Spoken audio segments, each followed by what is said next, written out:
जम्मू काश्मीरचे माजी राज्यपाल सत्यपाल मलिक यांनी रविवार दिनांक 22 सप्टेंबर रोजी शिवसेना उद्धव बाळासाहेब ठाकरे गटाचे नेते उद्धव ठाकरे यांची भेट घेतली.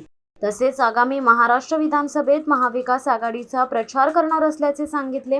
जम्मू आणि काश्मीर, गोवा आणि मेघालय या राज्यांचे राज्यपाल पद भूषवलेले आणि एकेकाळी भाजपाशी संबंधित असलेल्या सत्यपाल मलिक यांनी आज शिवसेना उद्धव बाळासाहेब ठाकरे गटाचे नेते आणि माजी मुख्यमंत्री उद्धव ठाकरे यांची भेट घेतली. आगामी विधानसभा निवडणुकीत महाविकास आघाडीचा आपण प्रचार करणार असून या निवडणुकीत भाजपाचा पराभव होईल अशी प्रतिक्रिया मलिक यांनी या भेटीनंतर दिली.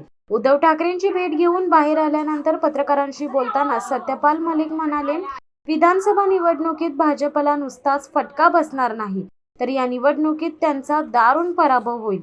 मुख्यमंत्री एकनाथ शिंदे यांच्या नेतृत्वाखालील महायुती सरकारवर मलिक यांनी जोरदार टीका केली.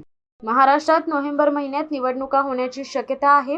महायुती आणि महाविकास आघाडी यांच्या दरम्यान ही लढाई होणार आहे. शिवसत्ता टाइम्स न्यूज ब्युरो, मुंबई. धडक बेधडक वृत्त देणाऱ्या आपल्या शिवसत्ता टाइम्स न्यूज चॅनलला लाल बटन दाबून सबस्क्राईब करा आणि बेल आयकॉनला क्लिक करायला विसरू नका.